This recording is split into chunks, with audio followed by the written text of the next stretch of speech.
How we doing, everybody? It's Ryan with the Aspire Sports. So today I'm going to be giving you my top 12 fantasy baseball pitchers for 2021.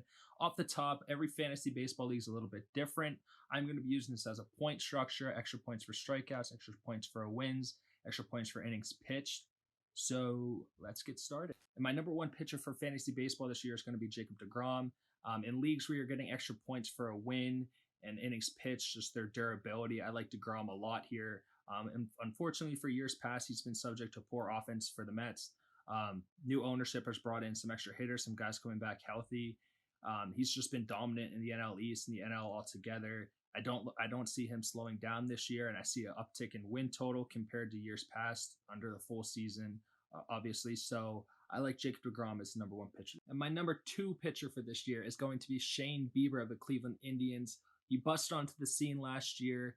And honestly, I don't see him slowing down. The one thing I will say as far as slowing down is I think the win total comes down compared to the game started for wins last year. Obviously, losing Lindor is going to hurt that offense a lot. And in leagues where you're getting the extra 5-10 points for a win, especially like DFS type things, I do see that coming down because they won't be able to replace Lindor's productivity. Obviously, some young guys coming up are going to help a little bit in the stuff they got back in the trade as well. But honestly, all in all, that's the reason I don't have him kind of in contention with deGrom at number one. It's just because the wins aren't going to be there like I see them being there for the Mets when he's on the mound. So Shane Bieber, number two. And my number three pitcher for fantasy baseball for 2021, I have Gerrit Cole. Listen, anytime you get a top end starter for a team like the Yankees, where even if someone goes down, it's next man up, and they're still performing and still going deep into the playoffs every year because that offense is just so explosive. You're gonna have a good fantasy pitcher. The wins are gonna be there for Gerrit Cole. Not only the wins gonna be there, dude, stuff's nasty. He had some of his best numbers last year with the Yankees, and I don't see it really going down. His WHIP was well above his career average. Strikeouts right about there. So honestly, I'm all cool if you want to even put Cole up in front of Bieber at number two. I think those two are at least kind of interchangeable because I do see really good seasons from those two. Cole, I see getting more wins than Bieber, but Bieber was just unreal last year. So I'm going to stick to Bieber at two and Cole at three, kind of like a 2A and a 2B. And my number four pitcher for fantasy baseball in 2021 is Trevor Bauer. This dude's numbers with the Reds last year were pretty staggering. Our NL Cy Young winner from last year. ERA is 1.73, WHIP 0.79. They didn't get much better than him last year. He was MLB All MLB first team. And with this, at the time of this video being recorded, he is a free agent. I probably only keep him at 4 if he remains in the NL, especially if he were to resign with the Reds, because I don't see that division being very good this year. If he heads back to the AL, I could see him moving back a couple spots here. But as of this video, assuming he maybe resigns with the Reds or stays in the NL, I do like him in this 4 spot. Ton of strikeouts. His ERA was low. I don't see that taking a step back. I get a little worried, though, if he heads back over to the AL. So as of right now, I'll have Trevor Bauer as my number 4. And my number 5 pitcher for fantasy baseball for 2021 is going to be Walker Buehler. Here's the thing with Walker Buehler. Last year, he didn't have as good of a year as a lot of people in the industry were anticipating. However, last year was kind of a funky year for obvious reasons. So his ERA took a step back. However, his WHIP took a little bit of a step forward. He wasn't getting a ton of wins. The wins weren't there, but the Dodgers still remain one of the best teams in baseball. So those win totals should keep going up.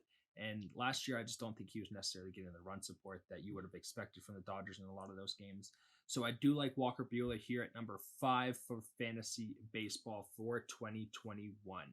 And my number 6 pitcher for fantasy baseball 2021 is Aaron Nola of the Philadelphia Phillies. This is my first kind of homerish pick because I am a Phillies fan. However, Aaron Nola has always had the stuff to be good, to be great. However, he doesn't always get the run support because the Phillies as a whole have been pretty confusing the last few years. With the additions, you thought they would have had a nice season last year, but Nola still wasn't getting the run support that you'd hope for in that win category. His ERA last year was above average. His WHIP was above average. Wins, he's still at a 500 record, which makes it tough. But I do like Aaron Nola. His WAR remains one of the best pitchers in the game. So fire him up here as number 6. A couple of these guys are interchangeable right between like the 5, 7, and 8. But I do like Nola here in this 6th spot. Coming in at number 7, I have Darvish of the Chicago Cubs. Last year was a very good year for Darvish. Posted career best in a couple categories. ERA was a 2.01. His WHIP was a 0.96. He's playing for a Cubs team that, as of right now, they still pretty much remain intact. I do get a little worried if someone like Chris Bryant were to leave. I know Schwarber's gone, but I do still like Darvish as a whole. As a pitcher, he puts up the numbers as far as strikeouts go, and the Cubs should still remain competitive in that division, getting a lot of wins. So I do like the win totals as well. The ERA you are going to see, I'm sure that regresses a little bit for 2.01. However, I do like him here in this 7th spot. Just hope that I don't see the age regression coming yet. But I do still like him here. Coming in at number 8, I have Luis Castillo from the Cincinnati Reds.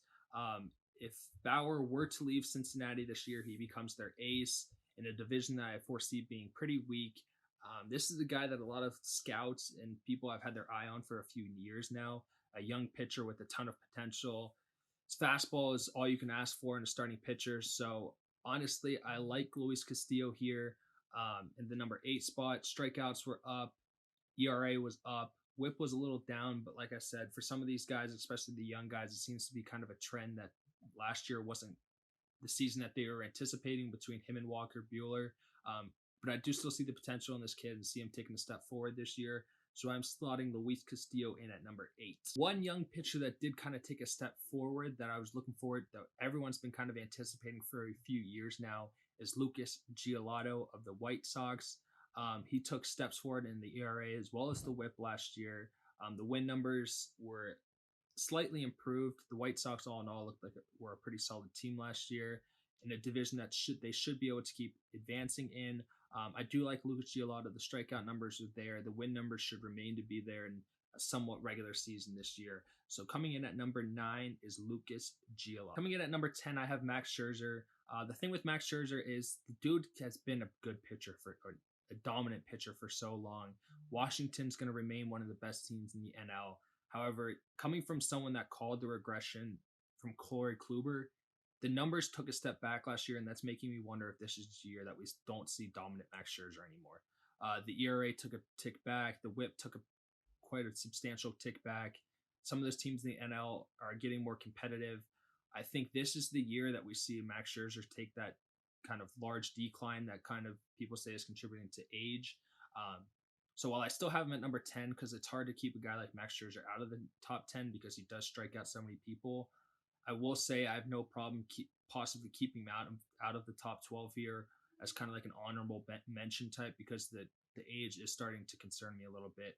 But I will keep Max Scherzer in my top 10 at number 10. Coming in at number 11, I have Clayton Kershaw, kind of similar to number 10 there with Max Scherzer. I think the shortened season kind of helped Clayton Kershaw a little bit. There wasn't as much wear and tear in his arm as a normal season would. That's why he was able to make it so far and dominate into the postseason, into the World Series title. The WHIP took a step forward for him last year compared to his average, as well as the ERA. He posted 2.16 compared to his career average of a 2.43. The win totals, obviously, when you get a pitcher, like I mentioned with Gerrit Cole and Walker Buehler, when you get a pitcher on some of these dominant teams that are in the MLB, and you're in a league where you get extra points for a win and the strikeouts and everything, Clayton Kershaw is kind of what you'd expect. One thing that does make me nervous, again, like Scherzer, is eventually that age is going to catch up with these guys. And then the lengthy season after last year's shortened season, I could see some injury issues coming along with Clayton Kershaw this year. I do still have him in my top 12, obviously, because when he's healthy, he's one of the most dominant pitchers in baseball. But I'm going to stick with Clayton Kershaw here at 11. And rounding out my top 12 for fantasy baseball pitchers for 2021, I have Blake Snell. Last year with the shortened season, he kind of stuck right around his career averages as far as ERA goes, WHIP goes, strikeouts. Everything was pretty standard for him. However, I do see him getting a big uptick moving out to San Diego and playing for the Padres. I think San Diego was kind of a one Blake Snell type guy away last year from making a deep run into the postseason. Now that they get their guy with Blake Snell, him heading to the NL, you usually see better numbers from pitchers that had careers in the AL switching over to the NL. So honestly, I wouldn't have any problem if you took Blake Snell ahead of some of these guys that I put before him, like the Clayton Kershaws, the Max Scherzers. No problem going ahead of those guys. But for rounding out the top 12, I'm going to keep Blake Snell right here. And to finish up the video here, I do have a couple honorable mention type guys. I won't take long on these guys, but I have a few of them here. Jack Flaherty for the St. Louis Cardinals. I have here, he just missing the top 12. Sonny Gray for Cincinnati. I think he looked really good last year for Cincinnati. I don't see him slowing down there, so I do like Sonny Gray for Cincinnati, as well as my last homer pick for the honorable mention. I have Zach Wheeler. He looked good in the Phillies uniform last year, a new pitching coach and new coaching staff. I do like Zach Wheeler quite a bit, so he will round out my honorable mention, or I guess top 15. All right, thanks guys for listening, guys. Don't forget, like, subscribe to the Aspire Sports Show, where we do every sport. This is the first video here for baseball, so apologize for it not being the best video you've ever seen, but I appreciate you guys listening. Don't forget to like and subscribe.